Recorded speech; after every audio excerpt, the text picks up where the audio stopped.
कोणताही सण असू देत किंवा कोणतीही चांगली गोष्ट होणार असू देत, तुम्हाला सोन्याची गरज पडते. कार्यक्रम असला तरी सोनं गळ्यात असावं असं बऱ्याच महिलांना वाटतं आणि म्हणूनच सोन्यातील गुंतवणूक वाढत असते. समाजात एक स्टेटस मानला जातो जेव्हा तुमच्याकडे सोन्याच्या गोष्टी दिसायला लागतात आणि सोनं हे खरंच सोनं ठरतं जेव्हा हे तुमच्या जवळ असतं. पण सध्याची सोन्याची परिस्थिती पाहता सोन्याचे दर इतके वाढलेत की सोनं घ्यायचं की नाही हाच प्रश्न पडला आहे. आता बघूयात 1 जानेवारी पासून सोन्याची नेमकी किंमत कशी वाढली आहे. पाहायला गेलं तर पहिल्यांदा सोनं 85,000च्या पुढे गेले. 41 दिवसात 9,205 रुपयांनी सोन्याची किंमत वाढली आणि असं म्हटलं जातंय की या वर्षभरात 90,000पर्यंत सुद्धा सोन्याची किंमत जाऊ शकते. 24 कॅरेट सोन्याच्या 10 ग्रॅमची किंमत 669 रुपयांनी वाढून 85,368 रुपये झाली. याआधी बघायला गेलं तर प्रति 10 ग्रॅम सर्वोच्च पातळीवर जर सोन्याचा दर बघितला तर 84,699 इतका होता. 24 कॅरेट सोन्याची किंमत 85,368, 22 कॅरेट 78,197 आणि 18 कॅरेट 64,026 रुपये इतकी होती. 1 जानेवारी पासून 9,206 रुपयांनी सोनं महागल्यामुळे आता सोनं घ्यायचे का नाही हा प्रश्न तर पडतोच. पण नेमकं सोनं महाग होण्याची कारणं काय आहेत हे सुद्धा आपण जाणून घेतलं पाहिजे. वेगवेगळ्या शहरामध्ये सोन्याची किंमत वेगवेगळी आहे. 24 कॅरेट आणि 22 कॅरेट सोन्याच्या किमती सुद्धा वेगवेगळ्या दिसतात. नेमकं आपण जाणून घेऊयात यावर्षी सोन्यामध्ये वाढ होण्याची कारणं काय आहेत.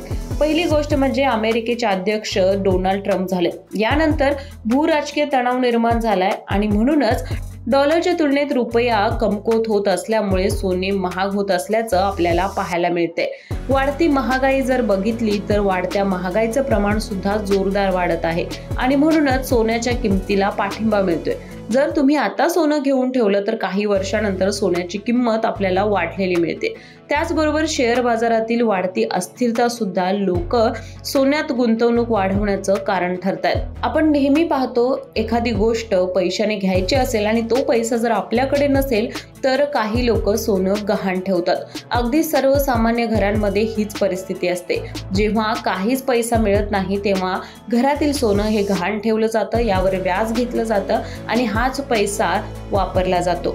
पण या घडीला सोनं जर तुम्ही खरेदी करायचा विचार करत असाल, तुमच्या घरी लग्न समारंभ असेल किंवा कोणताही सोहळा असेल आणि तुम्हाला सोनं द्यायचं असेल तर हे सोनं परवडणार का हाच प्रश्न पहिल्यांदा मनात येतो. पण जसा काळ बदलला त्याच पद्धतीने महागाई सुद्धा वाढत गेली. राजकीय अस्थिरता किंवा राजकीय स्थिरता आल्यानंतर कोणाचं सरकार कसं आलं, कोणत्या योजना कशा पद्धतीने आल्या आणि त्यामुळे महाराष्ट्र राज्याचा जो खर्च आहे किंवा भारताचा जो खर्च उचलायचा आहे यामध्ये भांडवल गुंतवणूक असू देत किंवा पैसे निर्माण करणाऱ्या अनेक योजना असू देत, कशा पद्धतीने पैसे निर्माण करतील यासाठी अनेक महागाई वाढत गेली. त्याचबरोबर सोन्याची सुद्धा किंमत वाढलेली आपल्याला पाहायला मिळते. आता सोने खरेदी करताना जर सोन्याची किंमत वाढली असेल तर सोने घेऊ की नाही यावर आपण बोलूयात. याचा अर्थ असा आहे की जर तुम्हाला या काळात सोने खरेदी करायचं असेल तर सोन्यामध्ये गुंतवणूक करा. जर तुम्ही सोन्यामध्ये गुंतवणूक आता केलीत तर ज्या पद्धतीने आता रेट चालू आहेत त्याच पद्धतीने पुढे राहतील असं नाही.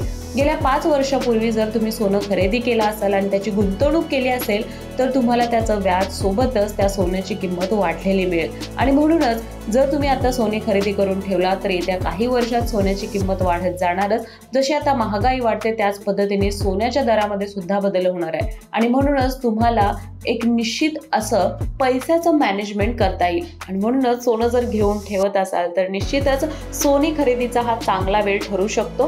त्याचबरोबर सोन्याची किंमत जास्त वाढल्याने पुढे काही महिन्यात जर ती कमी होणार आहे का असा जर तुम्ही विचार करत असाल तर याच्या मागे तज्ज्ञांनी काहीसा संशय व्यक्त केलाय. त्यांच्या मते आता सोन्याची किंमत ही वाढत जाईल आणि म्हणूनच जर तुम्ही आता गुंतवणूक केलात तर भविष्यात काही गोष्टी सोप्या होऊन जातील. तुम्हाला याबद्दल काय वाटतं नक्की कळवा आणि याच प्रकारच्या माहितीपूर्ण व्हिडिओसाठी ओनली मानिनीला जरूर सबस्क्राईब करा.